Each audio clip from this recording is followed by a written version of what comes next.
Bom, a notícia que está em todo lugar hoje, 22 de janeiro de 2026, vem lá de Davos.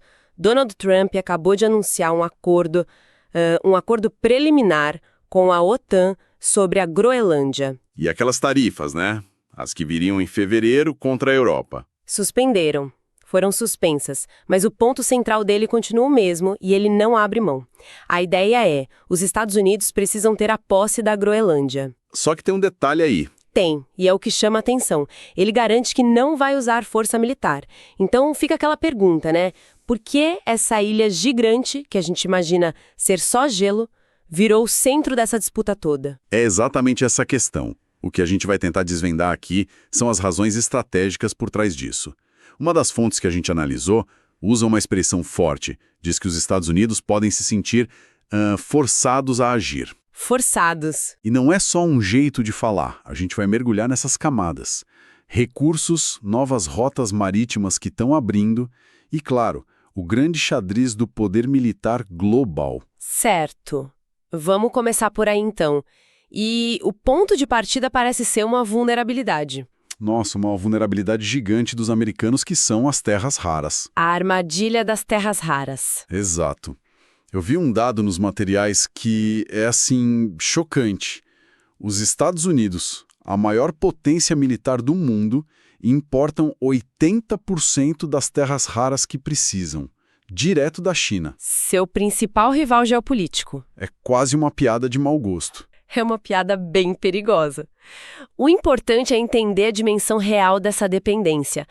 Terras raras não são só minérios, sabe? São um grupo de 17 elementos químicos que hoje são simplesmente insubstituíveis na tecnologia de defesa. Espera, quando você diz insubstituíveis, é literal mesmo? Não tem um plano B, um material alternativo? Em muitos casos, não. Pelo menos não com a mesma eficiência. A gente está falando de elementos como neodímio, disprósio, térbio. Parecem nomes de ficção científica. Totalmente. Mas eles são o coração da máquina de guerra moderna. Estão nos giroscópios que estabilizam os canhões dos tanques, nos sistemas de radar, nos motores dos caças F-35, na navegação dos submarinos nucleares. A frase de uma das fontes é bem direta. Qual é a frase? Sem terras raras, a máquina de guerra americana simplesmente para. Nossa. É como ter o carro de corrida mais rápido do mundo. Mas o único posto que vende a gasolina especial para ele pertence ao seu maior adversário na pista. A analogia é perfeita. É isso. Você tem o carro, mas quem decide se o motor vai ligar ou não é o seu rival. E aí, nesse cenário de vulnerabilidade extrema, que a Groenlândia aparece como uma salvação congelada. E por quê? O que tem lá? Os geólogos estimam que a ilha tenha cerca de 25% das reservas mundiais conhecidas de terras raras. Só 3 grandes depósitos por lá poderiam suprir mais de 1/4 de toda a demanda global. E isso já é algo concreto ou ainda está só no papel, na teoria? Já é bem concreto. O exemplo mais claro é o projeto Cavaneffield, no sul da ilha. O plano deles é muito ambicioso. Minerar 500 mil de toneladas por ano de um mineral que é riquíssimo nas terras raras, pesadas, que são as mais valiosas para a defesa. E quando eles pretendem começar? A meta é justamente 2026. E o mais interessante é que a empresa por trás do projeto já conversou com gigantes como a Lockheed Martin e planeja negociar com a RTX. O interesse do setor de defesa é real e imediato. Ok, a necessidade militar é desesperadora, entendi. Mas vamos falar de dinheiro, porque no fim do dia é isso que move as coisas, né? Qual é o valor disso tudo? Eu li uns números na casa dos trilhões de dólares. Os números são astronômicos, sim. As estimativas mais conservadoras falam que o valor bruto dos recursos da Groenlândia fica entre 3 e 4 trilhões de dólares. 3 a 4 trilhões. É um valor que a gente nem consegue visualizar direito. Como é que isso se divide?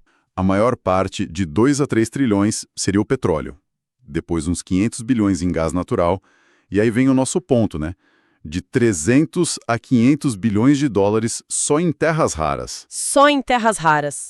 E isso sem contar urânio, zinco, níquel, ouro, cobalto.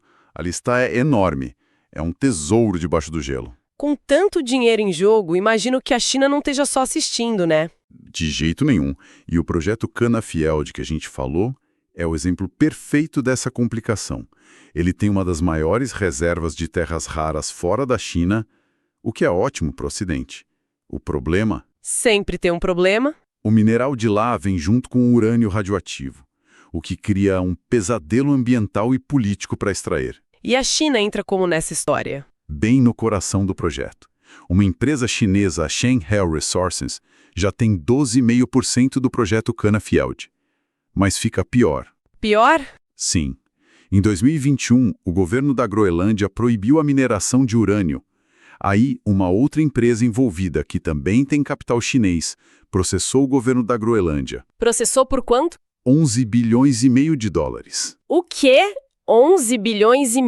Isso é mais que o PIB da própria Groenlândia?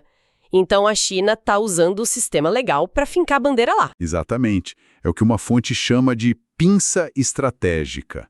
De um lado, Washington quer Pequim longe, do outro, Pequim já está, de certa forma, dentro do subsolo com essas participações e esses processos bilionários. É uma jogada de mestre. É como se eles dissessem, se a gente não pode minerar, ninguém mais vai. E vocês ainda vão nos dever uma fortuna. Essa briga pelo subsolo já é super complexa, mas tem a superfície também. A gente sempre ouve falar do degelo do Ártico como uma catástrofe, e é. Mas pelo visto tem muita gente vendo oportunidade nisso. Sem dúvida. A mudança climática, nesse caso, é um catalisador estratégico. Os dados da NASA são claros. A cobertura de gelo do Ártico está diminuindo 13% por década. A previsão é que entre 2050 e 2070... o verão no Ártico seja sem gelo. Praticamente livre de gelo. E as consequências geopolíticas disso são imensas, porque isso abre caminho literalmente. Novas rotas marítimas. Exato. Passagens que antes eram quase lenda, tipo a passagem do Noroeste e a rota do Mar do Norte acima da Rússia. Essa última é revolucionária. Ela pode reduzir a distância da Europa para a Ásia em 40% em comparação com o Canal de Suez. 40%. Em termos de logística e custo, isso é uma mudança brutal. É gigantesca. As estimativas sugerem que o frete marítimo poderia ficar mais de 1/3 mais barato. E aí tem uma citação ótima do Major-General Agostinho Costa. Ele diz: quem domina os estreitos controla o comércio internacional. Faz todo sentido. Os Estados Unidos já controlam o Atlântico e o Pacífico. A Groenlândia seria a peça que falta para fechar o tabuleiro e dominar o Ártico, bloqueando a China nessa nova supervia. E os Estados Unidos estão correndo atrás, porque a Rússia e a China já saíram na frente na região. A Rússia tem o dobro de bases militares da OTAN no Ártico, e tem a questão dos quebra-gelos. Ah, sim. Eu vi esse dado. A diferença é impressionante. É abissal. A Rússia tem a maior frota do mundo, com 11 quebra-gelos nucleares. Os US têm só 2, e nenhum é nuclear. A China se autodeclara um país do entorno do Ártico. Uma definição que eles mesmos criaram. Exato. E eles veem nessas rotas um jeito de fugir dos pontos de estrangulamento controlados pelos US, como o Estreito de Malaca. Para Pequim, o Ártico é uma rota de fuga. Ok, a lógica estratégica é perfeita. Recursos trilionários, controle de rotas comerciais, necessidade militar. Então a pergunta é, por que a Groenlândia já não é a Dubai do Ártico? Por que ninguém fez isso ainda? Deve ter um porém gigantesco aí. E o porém é do tamanho da própria ilha. A realidade no local é o que as fontes descrevem como um pesadelo de engenharia. Um pesadelo? Como assim? Primeiro, infraestrutura. Simplesmente não existe. Não tem estrada ligando as vilas. A rede elétrica mal dá conta das casas, imagina de uma mineração industrial. Teria que construir tudo do zero. Portos, usinas, estradas. E o clima, claro. O clima. No norte você só consegue trabalhar uns 6 meses por ano. No resto do tempo é sobreviver a condições extremas. E a tecnologia? Eu li algo sobre a dificuldade de extrair os minérios da rocha. Exatamente. Esse talvez seja o maior desafio. Grande parte das terras raras de lá está presa numa rocha muito complexa chamada eudialita. E ainda não existe um processo industrial economicamente viável para separar os elementos valiosos dessa rocha. Ou seja, é um projeto caríssimo e de altíssimo risco. Dezenas de bilhões de dólares antes de gerar 1 centavo de lucro. Certo.